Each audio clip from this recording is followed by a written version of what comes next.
Hey, what's up, everyone? This is David Greenspan, and you either watched us live, you're watching this recording, or listening to the Mindshare podcast, a proud member of the Industry Syndicate Media Network.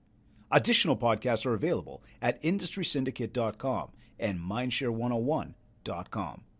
This week's episode is sponsored by Kits Keep in Touch Systems. This is episode 15. So he owns a full-service real estate company with worldwide reach and takes incredible pride in being of service in all capacities by putting others first and having a positive influence on all who come into contact with his brand. As he says, and I quote, "He and his team do nothing out of selfish ambition or vain conceit, rather in humility to value others above themselves." He is also the voice of the Prime Real Estate Podcast. I'm excited to have Justin Konikow on the show today. And as an FYI to all my listeners, as this was a live recording, the key was to record, but the button was pressed about 10 seconds too late. So this is opening up mid-sentence with Justin speaking.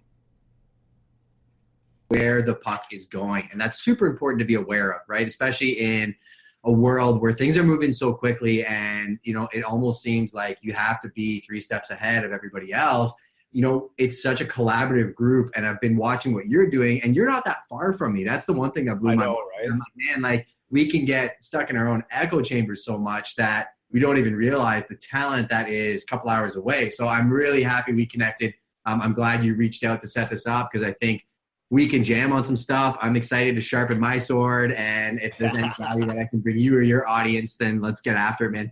100%, bro. And you just walked right into that one because I'm going, okay, I invited you on the show for so many reasons, no particular order here, but I'd say like me, you are a founding member of the Industry Syndicate. And just like Justin just said, everybody's got to go check this thing out. This started off sort of 12 or 13 of us. We have expanded really, really quickly. This thing is literally North America wide. It went viral very quick. We're going worldwide. I mean, I've already had guys from Australia on the show. We've told them about the syndicate.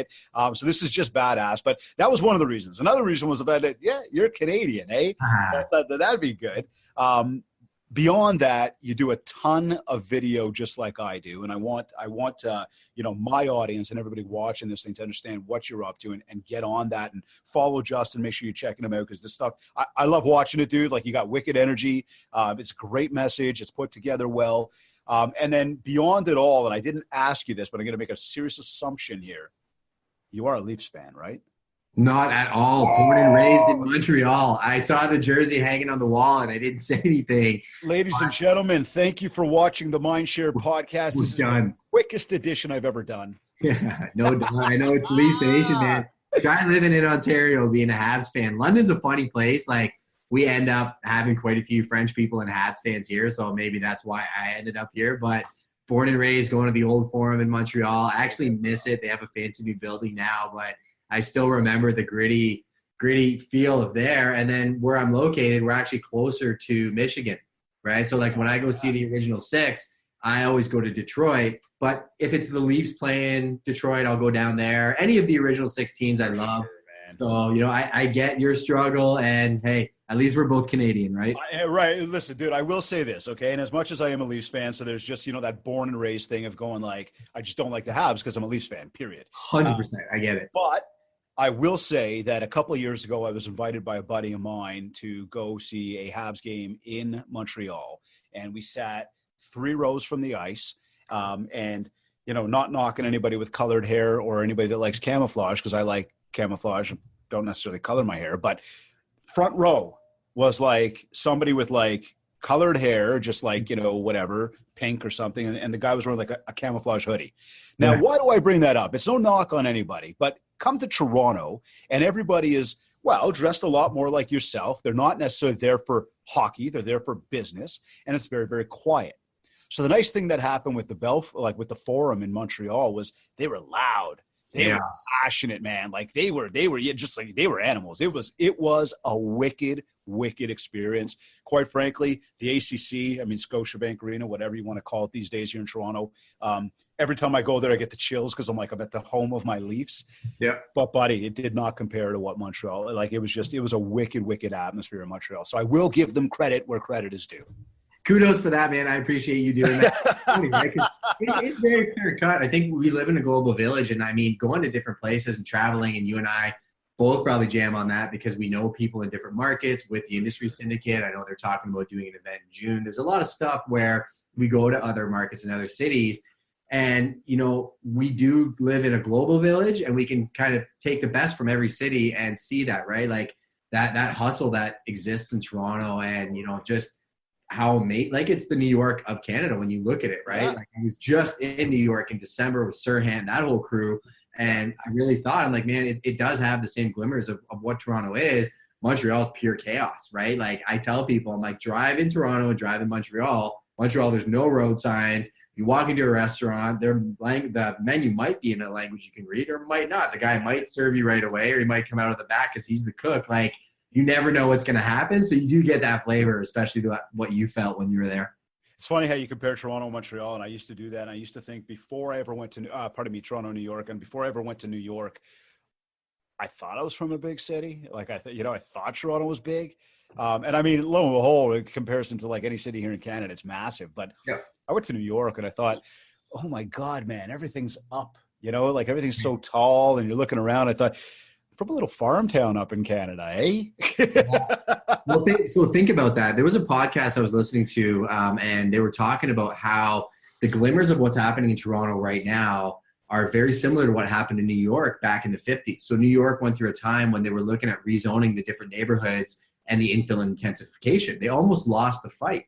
So in New York, the Soho district, like a lot of the districts that people look at now as like the Meatpackers district, the ones that you want to go to, were owned by people that had single family residential, and they said, no, we don't want anybody to build. So they fought. New York won. Now they have all the boroughs and the flavor, and it's all tied in really nicely. Toronto's going through something similar where their zoning is ancient. So they're going through a time right now where they have to determine where are we going to go with this?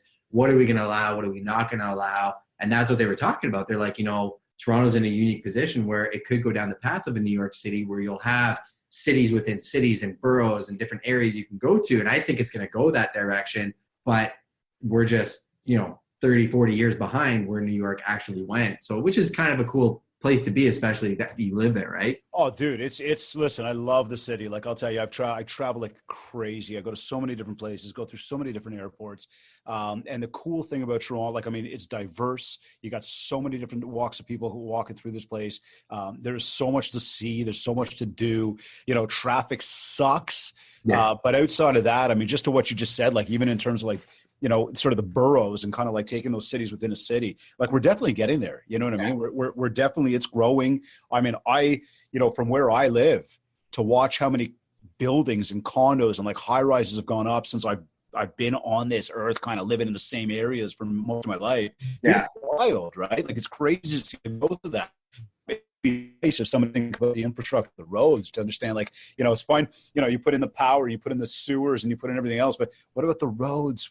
How do people get around places? Anyways, it's going to change. And I mean, you should talk to Jazz from the industry syndicate because he's probably building and selling most of those buildings. I know. Dude, we were just talking this morning. It's funny you bring him up.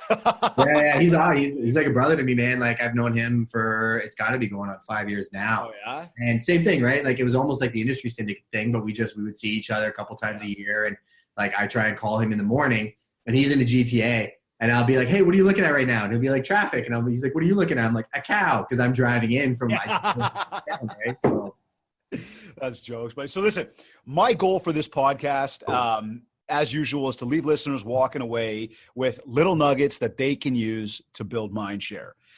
So sort of jumping into some of the meat and potatoes, like, I mean, there's a lot of wicked things that I see coming from you in terms of, beyond even your real estate business, which I know you've really crushed it there. But, your podcast and the videos you're doing, like I mentioned off the top, you're like just awesome stuff. And so I wanted to get into, I guess, based on knowing what it takes to create a ton of content and then be able to promote that content, get it out there, and really kind of take that macro idea, break it down to micro. Looking at the things you do, and I've seen you like with the Insta videos, kind of like showing the camera and everything else. I'm going, okay, doing a lot of work behind that stuff, right? So kind of like going right off the top, what does a like a typical day in the life of you look like? Like, what are you typically up to? Where's the focus each day? Like, I mean, again, we see, this is the beauty of Instagram stories and Facebook stories and whatever, like, working out and then doing business and having a meeting and ripping a podcast and like, and then you get people who go, oh, but I'm so busy. Oh, I'm too busy. You're like, yeah, okay, that's a bullshit excuse. You're not managing time accordingly. And that's all I'm going to say about that. 100%, right? And I mean, so let's start actually the night before. So I'll give people the entire platform secret sauce, and I do it anyways, right? I get my competitors that call me or watch our videos, and they'll ask me, and I'll tell them exactly how I go about doing things, because I do truly believe we are now in a time where you need to be sharing, collaborating, because it's all going to come back, 100%, right? Like, if you think you've got the secret sauce, I hate to break it to you, within a month, there's going to be a change to that sauce, and you need to go out and learn and do what we're doing right now and go find people that are doing it better than you are, humble yourself, and, realize that your ego shouldn't be as big as it is, because there's no new ideas, right? We've all taken things, repurposed it from other people. We all have different flavors, and we have different combinations of those ingredients for our sauce. So I don't mind sharing it, because what works for me isn't necessarily going to work for you. And the agents out there, I hate to break it to you, my clients aren't going to work with you. And typically, well, I don't know, your clients may or may not work with our firm. Maybe you'll come work with us. Who knows? More often than not, if you're doing good, honest business, your clients are going to stick with you too, right? So if I can help you build your business, and then all of a sudden you have a listing and I have a client, well, guess what? Our deal is going to go a lot smoother, because we already have a good relationship, and maybe I gave you some value. So maybe my buyer benefits on the back end, right? And listen, that for everybody listening, I mean, that's what you call reciprocity, right? I'm big on that stuff. I've said that to so many people, but I totally believe in karma. I totally believe in reciprocity. Give to the world, and somehow the world gives back. But you got to be genuine. You 1,000%. Really be genuine about it. Like, it can't be, okay, what's this going to do for me in my back pocket? Like, if you're thinking that way, again, somehow the world, the universe, it knows that stuff. You got to be real about it. And to be frank with you too, right? Like, the founding principle of our brokerage, and I appreciate you kicking that out in the beginning, is doing nothing, through selfless ambition, but putting others first. I'm a man of faith, so I believe the big man upstairs is the one that every time I pour into, he's kind of just patting me on the head and being like, see, I know that was the hard decision to make. Yeah. You made the right decision. So this is how things are going to unfold. And I tell people all the time, just think about this, right? If you're in traffic and, you cut somebody off by accident, right? And then they pull up and they flip you the bird, you go into red mode, and then you get angry. You say something to them, your day is ruined. Like, you think about that for the rest of the day. You go to the George Costanza, I should have said this and I should have said that.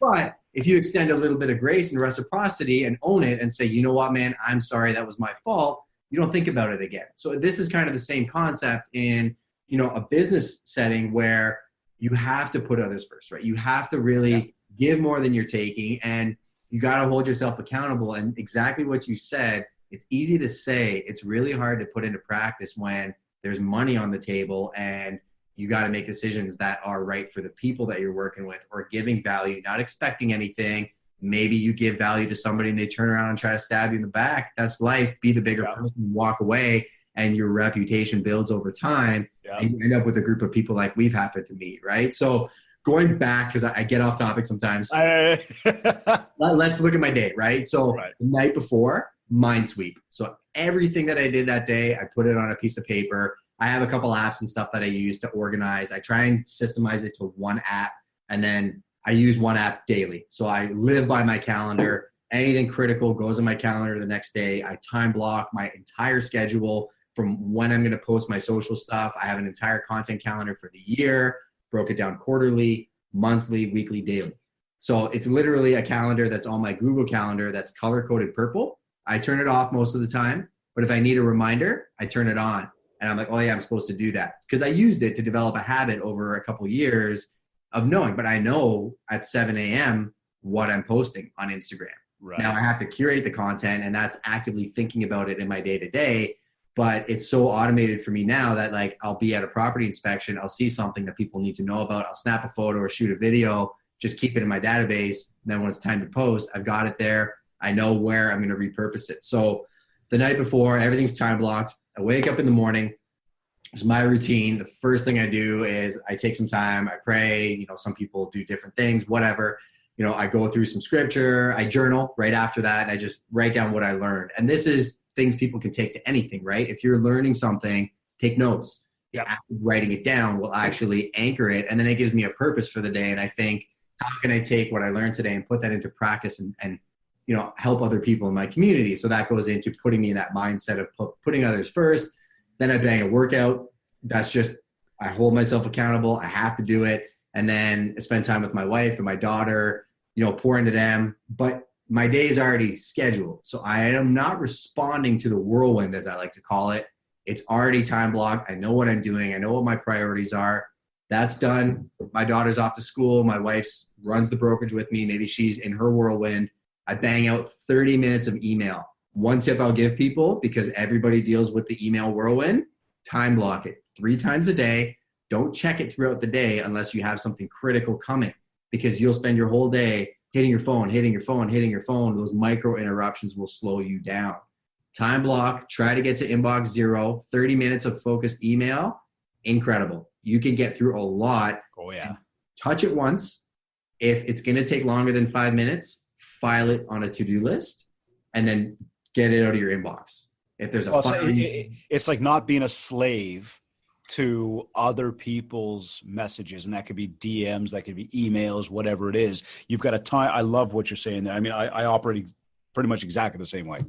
You have to, right? Because the technology is designed to get your attention. So either the technology is in control with you or you're in control of the technology. And I was the worst, because real estate agents, back when I started my career, it's all shiny object syndrome. Yeah. It's the next lead, right? You may have, you know, $20 million worth of business sitting in your pocket, but you're like, oh, somebody just responded to an ad that I put out. And if you don't have a system in place for that, you're not getting to it in time. So we put systems in place so that, you know, if I'm only checking email 3 times a day, we're not missing anything. Any leads that come in go into our CRM, they get automatically assigned. Like, we respond faster than anybody, but I also have more freedom than anybody because of the fact that we're structured. So it's kind of counterintuitive, but the discipline equals freedom, like Jocko Willing likes to say, right? So from a tactile standpoint, I bang out my emails. After I'm done that, I'm already on my way into the office and I'm calling people. So I'm literally calling my team members. I'm doing, you know, mind sweeps with them. What are we working on? You know, use the analogy of ping pong balls and what you just said. You're responding to people, right? Yeah. All these ping pong balls are coming at you. Well, when you sit down with focused time, you're hitting the ping balls back, right? You're saying, okay, you're interested in this property. This is what you need to do to move forward. You put the ball in their hands. Now you have a time block from, let's say, 9 a.m. till noon, where maybe you're waiting for the ball to come back. So that's when I'm sitting down and I'm calling Jamie, who's my commercial guy. He crushes it. And I'll be like, yeah, man, we're working on this file, this file, this file. You know, what blocks do you have in front of you? Like, what's slowing this file down from moving forward? Or what can we do different? He'll give me the rundown. I have a different perspective. So I'd be like, oh, well, I know so-and-so, let's get it done. So I'll actually jump in, clear the laneway. He'll jump on the file. He'll take the ball, take it to the end zone. Might talk to another one of my guys. He's got a listing coming up. I call my admin. I'm like, send me the copy for that. I'll put it out on our platform. I do that. All of a sudden, one of my other agents who sees it, or another agent in the community follows us, turns around and says, oh, you know what? Call me. I have a buyer for that.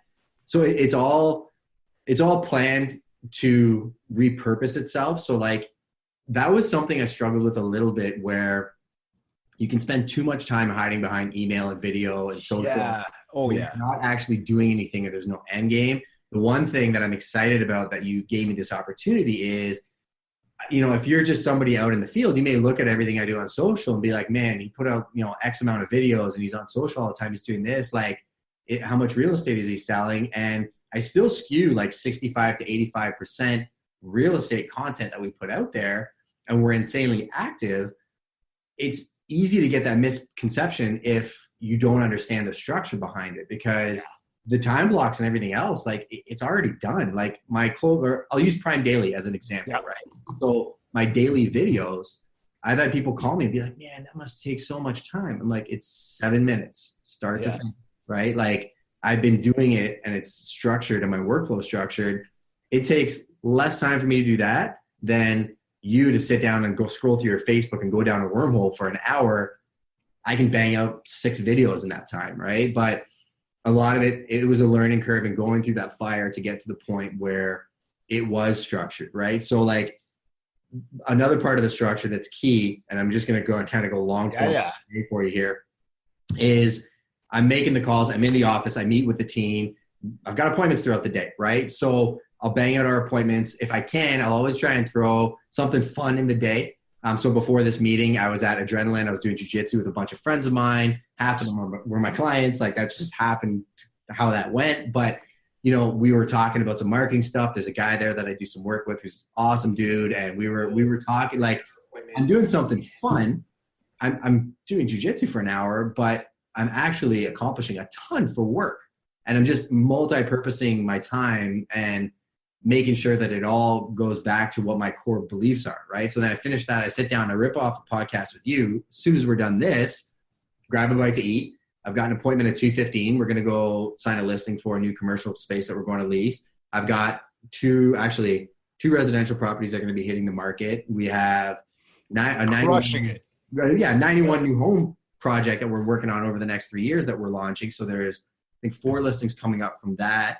I have a showing with a buyer tonight, but I have a time block to get back to anybody that I need to get back to within that kind of 12-hour time frame, respond to any emails, keep any balls in play. I got to negotiate an amendment reduction for a triplex that we have under contract. We did the inspection, some electrical issues and stuff like that. My admin's already got the amendment ready for us. The buyers are just reviewing it, make sure they're good with it. Cool, negotiate that.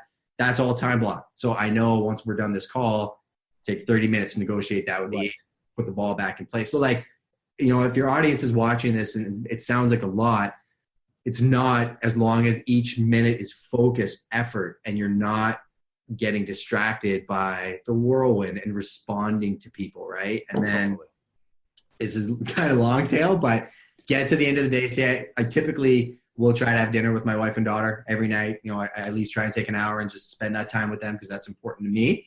Hands down. Once we're done that, I do have a time block where, like I said, I start the night before. I'm mind sweeping. I'm going over everything during the day. Sometimes there's some balls that I can keep in play or do some work. Sometimes I'll stay up late and get excited about something or learning or go down like Facebook ads is something that I do a lot of. So, you know, we're going through a blueprint certification course right now. I don't mind spending time on things I enjoy, but I'm not miserable when I'm doing it. So it's not like, for me, it's almost like I maybe used to play video games when I was younger. Now I'm learning Facebook ads. Yeah, absolutely, dude. Well, here, I mean, to say, so, I mean, I love what you had to say about time blocking. I think it's massive. I'm telling people all the time as well. I mean, again, most people know this because I rant about it, but social media's got to be a line item in your calendar, right? It goes back to the email, the DM, the text message, the social media, the notifications, like everything that's coming through, you know, these things on a regular basis, they are a time sucker, right? Yeah. And you've got to know, if you want to get to that next level, if you really want to time block accordingly, you got to know when to delegate. You got to know when to say no. You got to know when you've got to block your time, but you got to be dedicated. You know, that excuse of, you know, I'm sorry, I'm late, right? Like bullshit. You know what I mean? Like you're late because you didn't manage your time accordingly. Like I get that things come up. I understand that, but you can't use that again next time.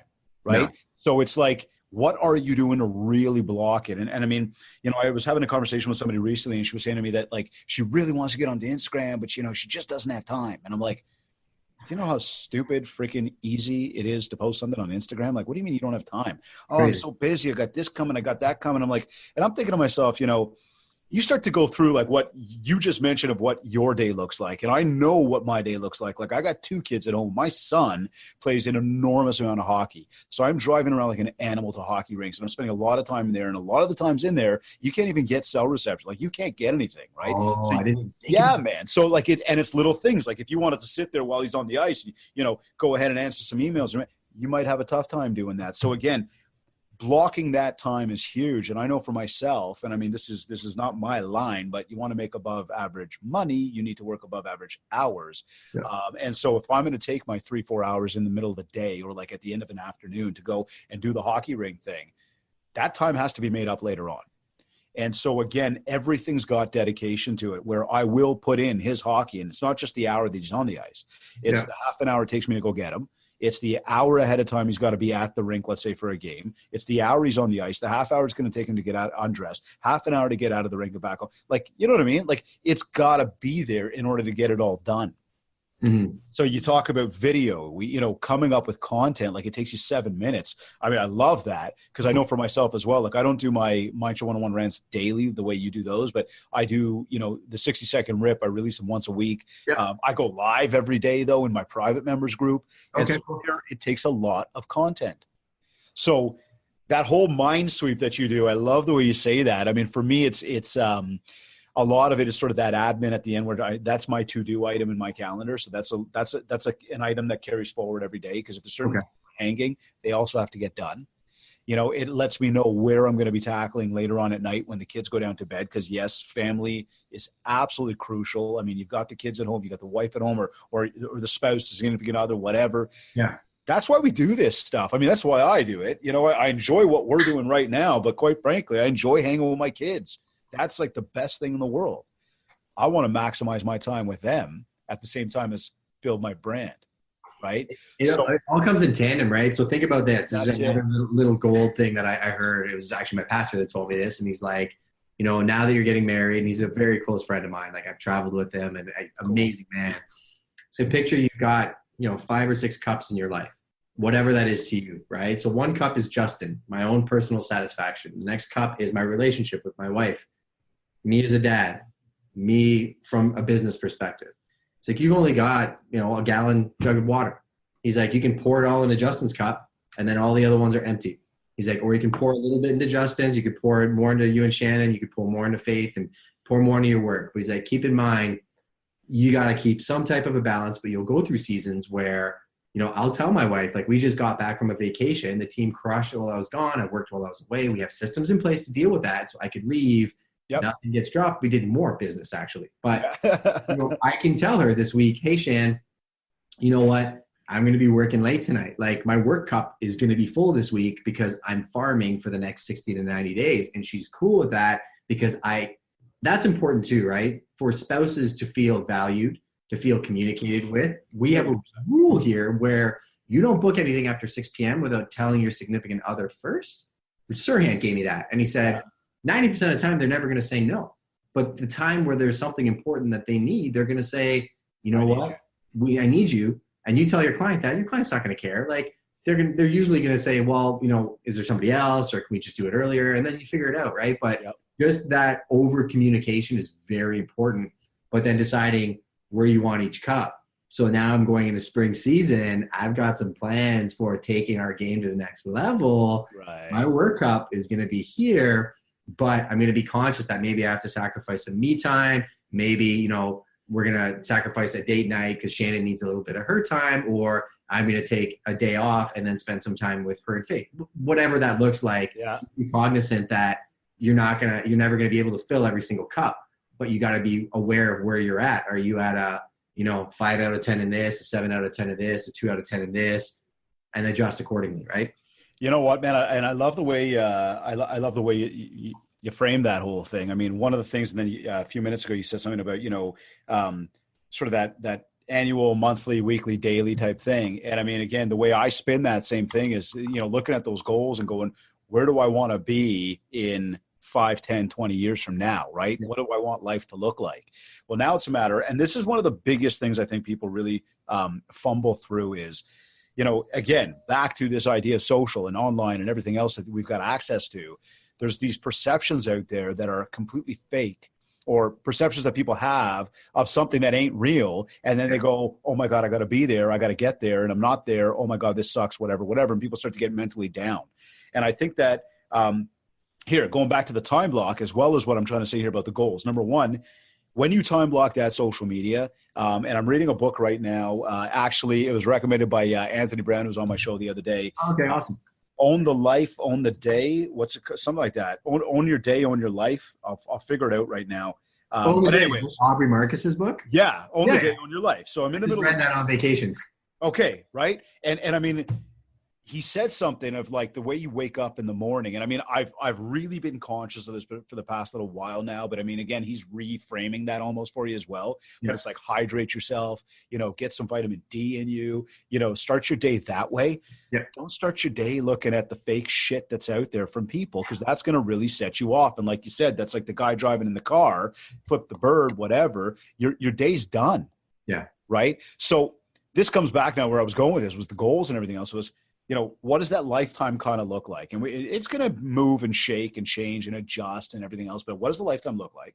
How do I now break that down to an annual goal? Where do I want to be at the end of 365 days? Understanding that what I want in life, very unrealistic to believe it's going to happen in the next 365 days. But I can definitely take myself closer, right? And so breaking down the annual to a monthly, what does this month's goals look like?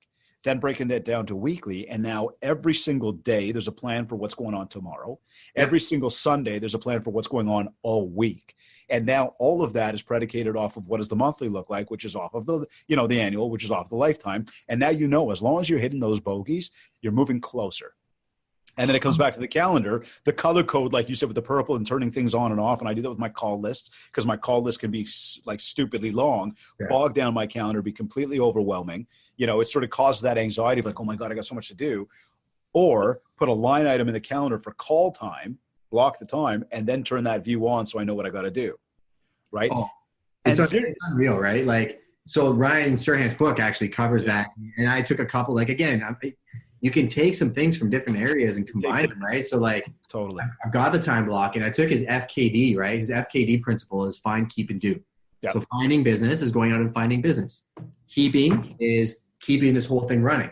Yeah. Doing is actually tasks that you have to do, right? And you need to have a balance of those things. And like, to serve my clients in the highest capacity, what a lot of people don't realize is a lot of what I'm doing community building wise is because I recognize that going out and shooting an hour-long podcast with somebody local is going to increase the exposure of their property, because now that person's associated with me. They know thousands of people.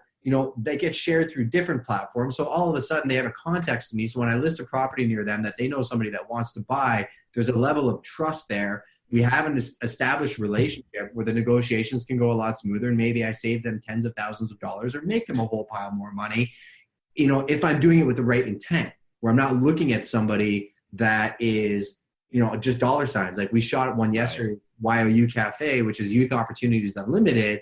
I had some struggles in my past where I could have gone one way or another. And, they are amazing. They work with kids that are struggling with things that you have no idea, like the amount of human trafficking that goes on in our city. Nobody has any idea, right? And everybody's got its problems, addiction, homelessness, and everything else. So they give these kids a platform, come in, they give them a job. So they have a cafe that the food is probably some of the best quality I've ever seen. They get trained by the best quality chefs in the city. And these kids can go in, learn, and then now they're employable. So before, where they had no light at the end of the tunnel, they now have a skill set.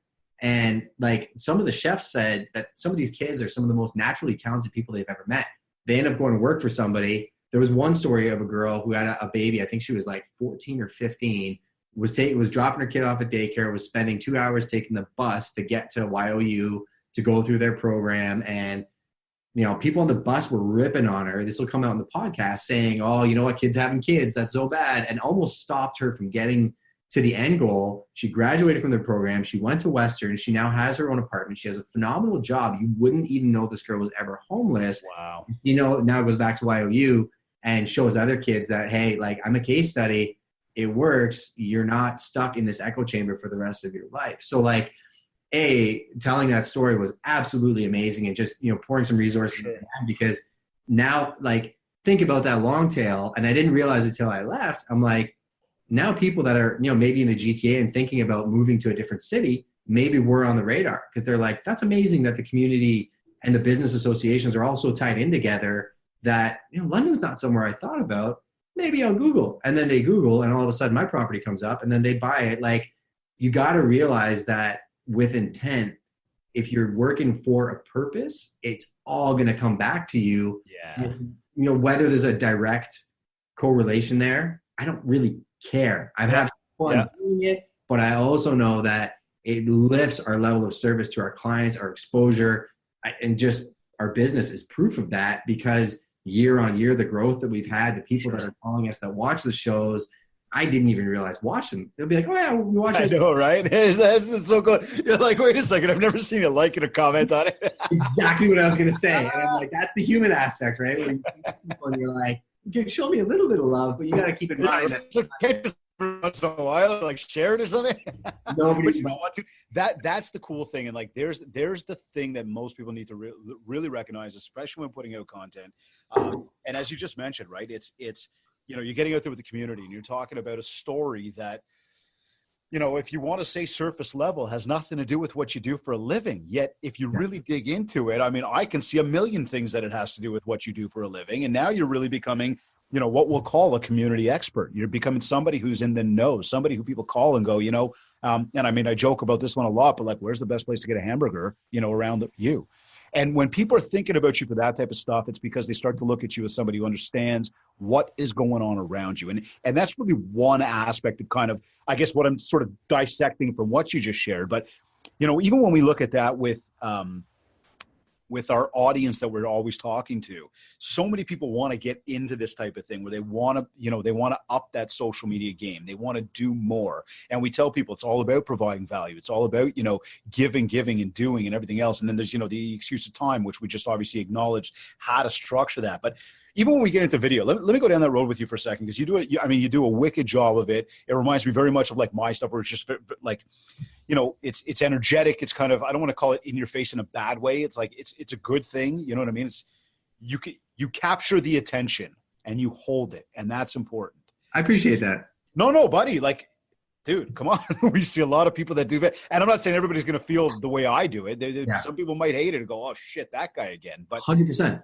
There's got to be an aspect of that says, I'm going to grab your attention. I'm going to hold on to that. I'm going to give you some value before you walk away. Right. Mm-hmm. So looking at that, then even like looking at what you do with video, because you do a ton of it. I know we just went through, like, obviously you schedule to do that stuff. So when you're going to rip like a Prime Daily, it's scheduled.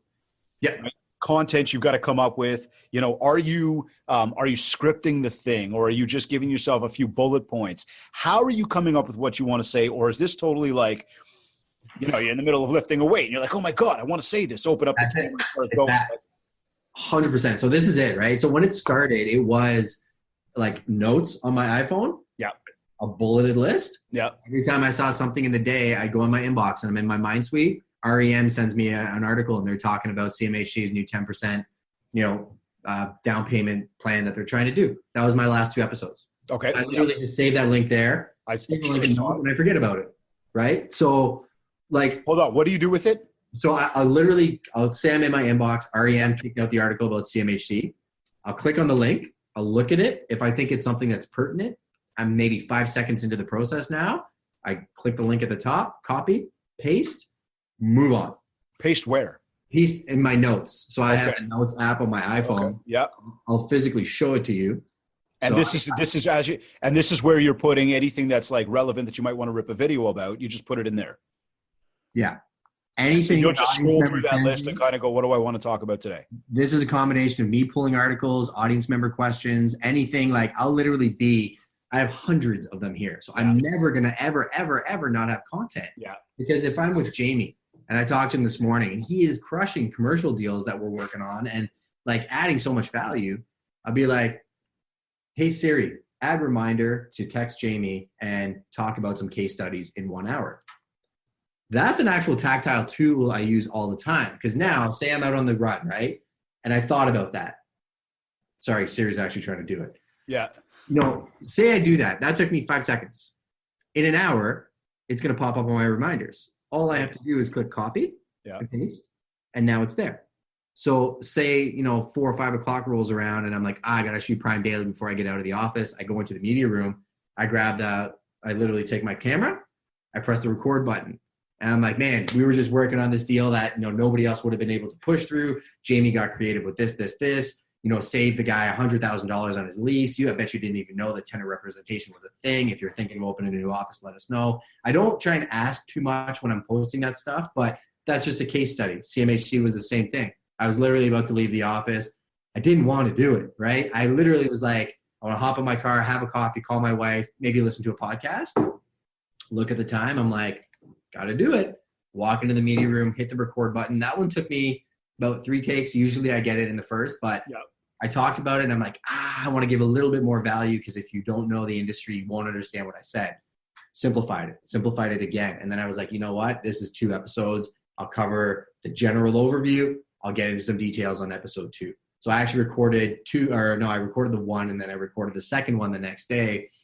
But the actual time invested was nothing, right? Because what are you using to record that? I mean, is it the phone or is it a... So it was for a really long time. And that's the one message I'll give to your audience is just do it, right? Yeah, totally, right? Do it. Nobody cares. Nobody cares about quality. Nobody cares about your, verbal flubs. It humanizes you. That's how you translate to people. And you got to start somewhere. If you go to my episode 1, you're going to see I'm very different than my episode 457. 100%, dude. Just, and you get into the habits, the Instagram stories, all that stuff. Like the more you do it, the better you get. And the more you find out who you are, who you think you're going to be, might not be the person you end up being. And talking about goals, I meant to say that earlier. The goal that I thought I wanted to do, I'm on a completely different track now. But I see something in the industry that I don't think anybody else sees. So that's what I'm going to go after. So it used to be this. Now we invested in some good camera equipment because we have a videographer that works with us now. So we have a nice camera that the quality shot through the roof. I've gotten some really good quality or feedback on that. So my cameraman that does all my property videos told me, he said, what's important first is audio. So get a good microphone. He's like, you can be pitch black. It doesn't matter if they can hear you. You got quality, and that's where the puck's going.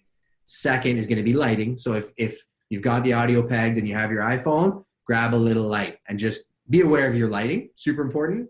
Third is your actual quality of your device. So we've invested in a very nice DSLR, and I'll literally take that SD card, I'll airdrop it onto my phone. All of my editing's on my phone.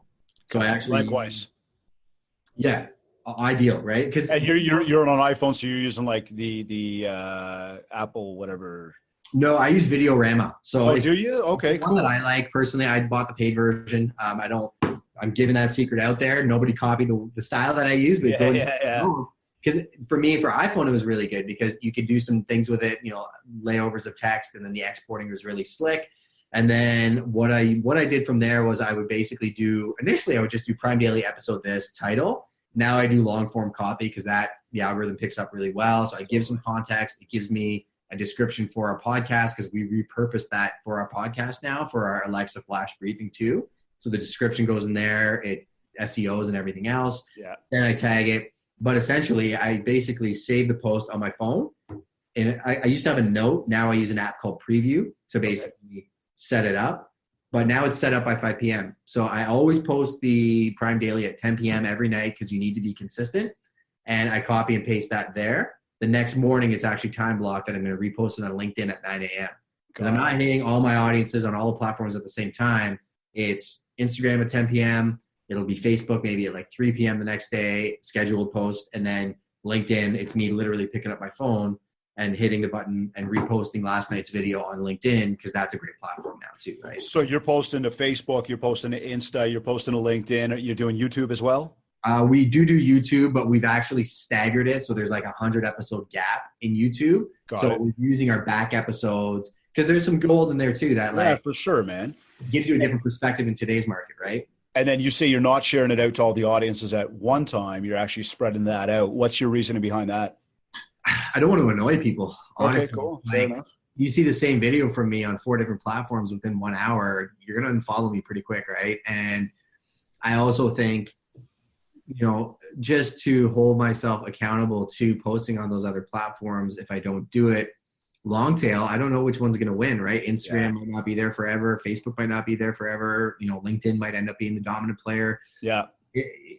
I like getting my hands dirty and seeing. So I've got some different things that I'm not going to give away on this podcast. The secrets that both of us are talking about before, but 100%. This is the stuff that's tangible. And if I gave you my top, things that I do that really drive, you got to do the first things. You have to build the foundation, right? And that's the thing. I mean, even when you go after a social audience, that's the thing that everybody's got to really understand is you've got to go after your foundation first. And when I say go after, I don't want to say that like you've got a bullseye on people's heads, right? It's not about that. This is just literally like use the people that, again, know you, like you, trust you. You've got your foundation, just like building a house. You want to put a roof on top, you got to have that first floor. You got to have that second floor. You got to have your walls up. But you've got to have a foundation to hold the whole thing together, right? And that is your organic reach. The minute you start to really take it on, you're consistent about your content, your outputs, and you've really got sort of, and I don't think, just like you just said, like what episode 1 was. I remember my first video I shot, dude. And I've called it the pizza video, right? It was one of the first, at least, where I was walking out of my car, had one of these in for the microphone, using my phone, and walking into a grocery store. You can hear the carts, you can hear the background music. You could see I went dark, I went light. There was all sorts of stuff going on. And like now I'm very cognizant about my lighting and my sound and everything else. And your banner at the back looks slick. Dude, yeah. Like, you know what? It's funny. They made that. They had that down at a show. Awesome. We were doing something in KC, down in the States, and they brought it back. I'm like, oh, that looks badass. Yeah. I put it up outside my door, and I'm like, wait a second. So I put it inside. I thought, I kind of like that. Yeah, I'll keep that up, you know? You know what? I'll give you a little behind the scenes because I've been sitting down at a desk the whole time. Yeah. Just for your audience. Oh, it's not up. I've got one that we use for our investors conference, and we have it posted up in the office normally. So the same thing, right? Like, yeah, man. It's over time, right? You build it. It's about the brand. It's like, and again, this comes back to the whole mindshare build, right? So, I mean, when we take what we've sort of learned today about, you know, what Justin's taught us and dude, like, this has been awesome. Time management, right? It's very much, we're on the same page here. And like, everybody's got to understand, it's not like we rehearsed any of this, what we were saying to each other today. But when we look at what's going on out there in the world, and I see, you know, again, what you're up to, what Justin's up to, I know what I do. I know where I struggle. I know where I put in my time. I know where I get frustrated. I know where my wins are. I know where that stuff is. And you start to look at it all. And there's a lot of similarities amongst most of us. And it comes down to time management. So, you know, what you were saying about it is very much on par for the way I work it, about the line items, about the scheduling, about being dedicated to that. And that was awesome. The video stuff, I mean, again, coming up with content, like people overcomplicate. And I think everybody's really got to take it down a level and go, you know what, I want to do this. And I'm just going to press the button because it's that exact same thing. Like you've got your phone right here. Just open it up, hit record, put it out there. You want to go live on Facebook. You want to go live on Instagram. Hell, do stories. They're 15 seconds long. Like, it's so easy. Right, dude? That's what I was pulling up, right? Like, people make excuses. While we were talking, I shot a piece of video. That's a piece of content for me to post. You just got to be aware to do it while you're doing it, right? And I was doing the same thing. And it's like you're just shooting them. And it's raw and it's real. And people get to see who you are. You know what I mean? And I mean, dude, I've done video where it's like I realized as I was in my video, I didn't turn on my microphone. So people could, you know, people just, yeah, dude. And then you see it after, you're like, oh, well, you know what? Shit happens. I ripped so much video, so much audio. What are you going to do? Nobody cares. Nobody cares. And people actually go like, you know what? That was cool. That was raw. And it actually gives people the comfort to say, oh, you're allowed to make mistakes while you're live. Yeah. This is the world we're in today. Right. So, buddy, I know you and I could yap and yap and yap, and I got so much I want to get into, but I'm going to leave that for next time we do this. 100%. Before we go, because you've really given some good nuggets there, especially on mindshare building. I mean, like, again, guys, I think this one very heavily was very content focused, you know, video focused, time management focused on how to come up with content or when you can block time to do that. But I mentioned that book, and you said that you read that book when you were on vacation. Give me like top 3 book recommendations that we could share out to people. Because I said I'm a man of faith, the first one I'll tell you is the Bible, because I think there's a lot of principles in there. Okay, cool, fair enough. Daily lives. I'm thinking right off the bat, I mean, the Thank You Economy, because Gary Vee's now a super popular public figure. I found him in 2009. He had actually shot a video. I think it was a Remax conference. Maybe it was 2011, before he was famous at all. And that was one of his original books. And the Thank You Economy is where we're at now. So you see in the background, that video is Ed Milet. Yeah. Ed Milet and Andy Frisella, they do a lot of stuff together. And Andy was talking today about how we've gone away from the time where big business is literally just spending money on marketing to make you smell the right thing, to make you buy something. We're back to a village economy, or Gary likes to call it a thank you economy, where you know the guy that's making your coffee. You know the guy that is your shoe cobbler again. That never happened for the last 20 years. But the community building, the videos, the podcasting, this type of stuff, like, you know, I've got relationships all across the US now. I was working with some guys when I was on vacation to develop relationships because of the industry syndicate, where be conscious of that. And the thank you economy will explain that to you in more detail than I'm doing right now. Yeah. Own the Day was the one that we spoke about. And I'm trying to think of another one right off the top of my head. I've got some books posted up over here, but I'm really... I know, it's like you read so much and you're going like, oh my God, I'm on the spot here for a second because there's so many good nuggets. Hey? The 4 Disciplines of Execution. I just listened to it as an audiobook. Phenomenal, and really breaks down goal setting, right? So we use it as a team, and you'll hear the term whirlwind, you'll hear the term wig, but setting a wildly important goal and then being able to set action items that you check in with. Phenomenal book, and I definitely recommend that one too.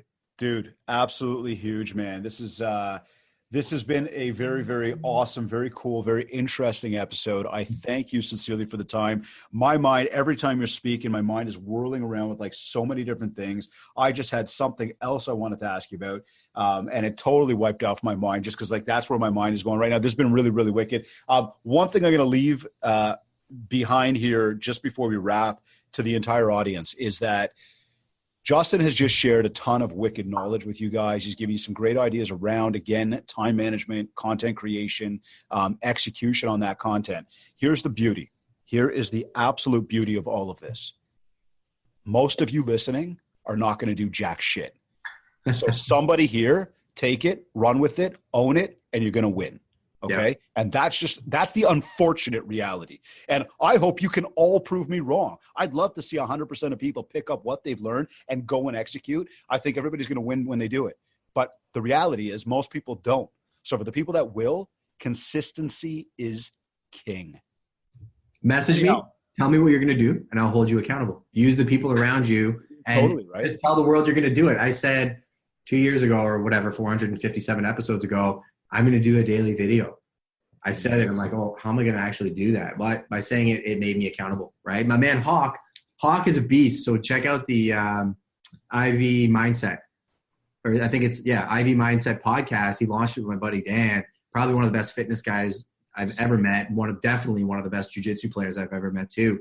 And he's going through that same thing, right? Where you say something, put it out to your universe or your sphere, and it holds you accountable. And if he's not doing what he told me he's going to do, next time I see him, guess who I'm going to chirp? He's a beast, so I know he's going to do it. But sometimes working with your community to hold each other accountable is super important. Buddy, I tell everybody with the Mindshare Challenge, like that 8-week training program I do, I've got a private members group and we go live every single day. And I tell everybody, I'm saying it publicly right now on my podcast. And I'll tell you something, when I get up in the morning, and I know I prepared my content the night before, but I get up in the morning and go, oh, I'm a little bit tired, or maybe I'm not really feeling it. I cannot stop. I've told you I'm going to do it. I better pull it off. 100%, man. I know you got to go. I got to run as Buddy, well. Tell me. Thank you. Appreciate the time. Where can people find you? At Prime Real Estate Can on Instagram is probably primarily the best platform, and YouTube. So if you YouTube Prime Real Estate Brokerage or my name, not my name because other things will pop up, or go on Facebook. I'm sure, we're on all the platforms, so you can find us if you're looking. Wicked. Not hard to find. Dude, thank you very, very much. I appreciate the time today. Everybody, you either watch this live, you watch the recording, listening to this on iTunes, Google Podcasts, Stitcher, or Spotify. Or maybe you went to industrysyndicate.com or even mindshare101.com. Wherever you like to consume your content, please rate, review, and subscribe. And if you haven't yet, connect with me on Facebook at Mindshare101 and on Instagram at DavidGreenspan101. This has been another episode of the Mindshare Podcast. Thanks everyone for watching and listening.